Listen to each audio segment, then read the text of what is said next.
Some mistakes don't feel dangerous when you're making them. They don't come with warnings. They don't feel reckless. They feel reasonable. You tell yourself you're being smart, careful, practical. And then later, sometimes years later, you realize the truth. You weren't being careful. You were being watched. This is one of those moments, and I survived it by chance. This happened about 2 years ago.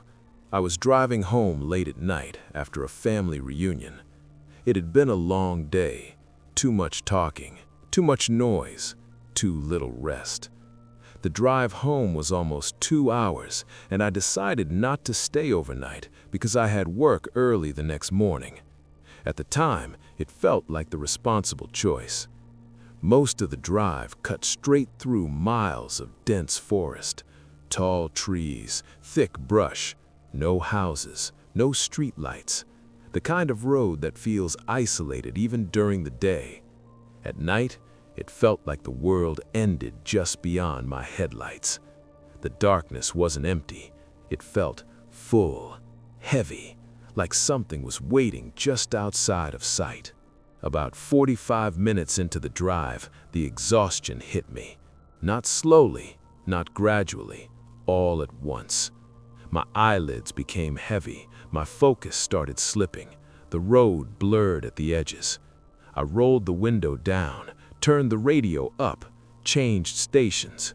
Nothing helped. I kept blinking hard, trying to force myself awake. That's when I realized something terrifying. I couldn't remember the last few minutes of driving. My body had been on autopilot, and that scared me more than the darkness outside. I knew I couldn't keep driving like that, but there was a problem. There was nowhere to stop. No rest areas, no gas stations, no driveways, no lights, just trees and silence. The road stretched endlessly ahead of me, curving deeper into the woods. I told myself I just needed a short rest, 10 minutes, 20 at most, just enough to clear my head. That thought was my mistake. I eased the car onto the shoulder and slowly rolled onto the grass. I stopped behind a thick cluster of bushes, positioning the car so it wouldn't be obvious from the road. Cars still passed occasionally, their headlights flashing through the trees like brief warnings. I checked the time, 11:22 p.m. I remember thinking how quiet everything felt. Too quiet. I leaned the seat back, took a deep breath, closed my eyes, and fell asleep. I don't know how long I slept before the sound woke me. A slow, deliberate scratching noise. Not loud, not frantic, careful, like something testing the surface of my car. My eyes snapped open, my heart jumped. I checked the clock, 11:50 p.m. The sound stopped. I sat there frozen, listening. Nothing.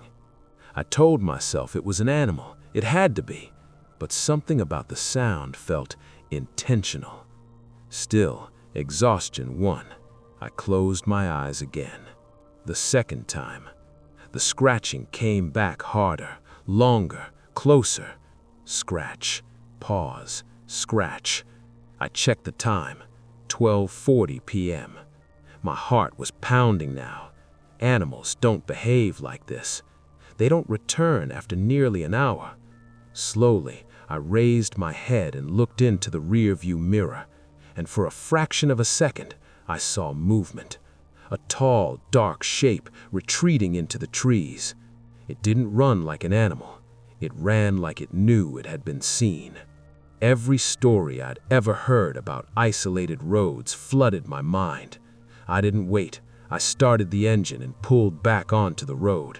My hands were shaking. My breathing was shallow. I kept checking the mirrors. Nothing followed me, but I didn't feel alone. Less than 100 yards ahead, the road curved sharply. As I rounded the bend, my headlights caught something. A car, parked at an angle on the shoulder. The driver's side door wide open. I slowed just enough to look inside. empty. No keys, no person, no movement.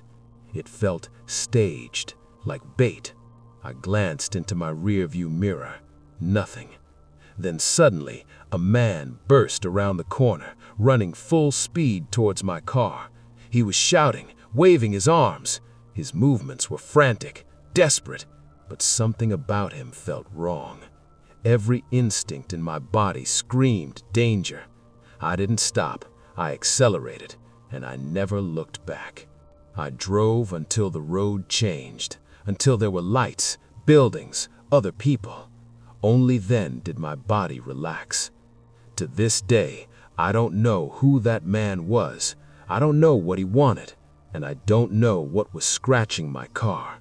But I've replayed it all 1,000 times, and I know this: if I had stopped again, I wouldn't be telling this story. Some places are empty for a reason.